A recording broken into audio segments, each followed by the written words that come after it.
listening to Slasher Radio.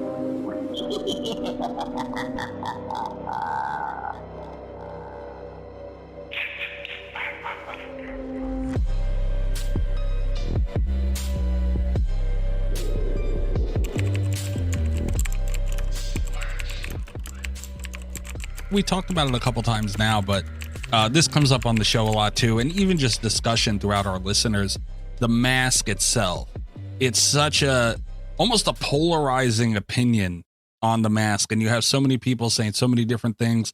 What are they saying? What do they say? What do you hear? What's the hubbub? What's the scuttlebutt? What's the water cooler talk? All different angles of it. Yeah. Some people say it's great. Some people say it's horrible. Some people say it's really one of the creepiest masks you can find because of how different it is.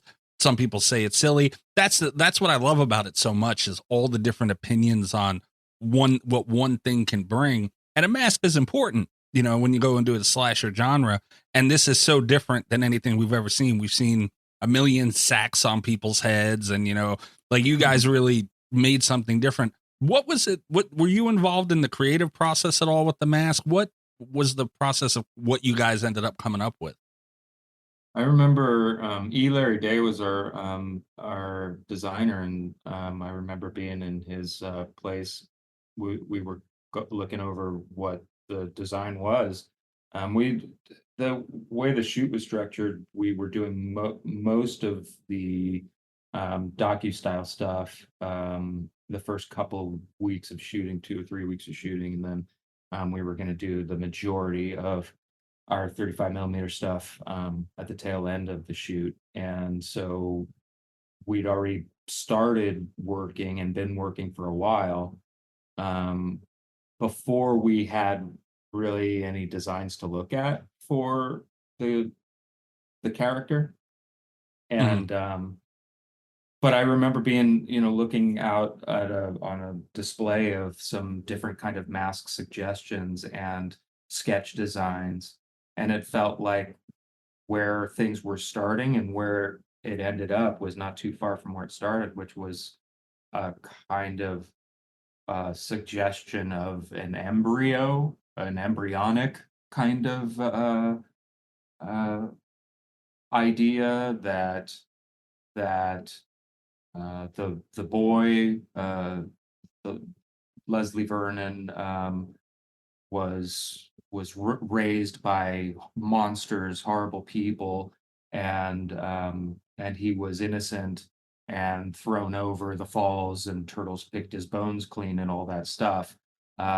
This innocent boy who'd been misused and abused, and so they wanted to represent his innocence with something that suggested, I don't know, maybe like a doll's mask or something like that.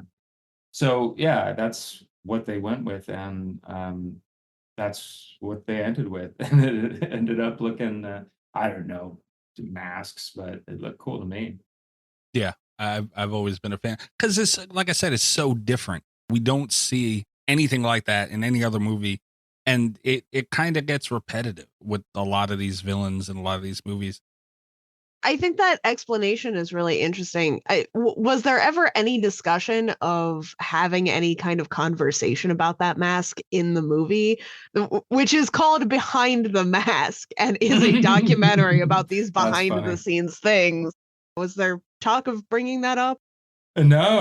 The like I said, the script was really tight, and everything was pretty locked in from the beginning. I know it has the movie has kind of an improvisational feel, but I think that sense is even instilled in the script, and we really didn't improv too much on the film we didn't have to, in order to give it a kind of, you know, real quality to the documentary stuff. So not a lot of deleted scenes or anything hanging out there. No. We there was one big, massive deleted scene. I mean, it's kind of crazy in a way. You read the script and it ends that the ending of our movie is not the ending of the movie.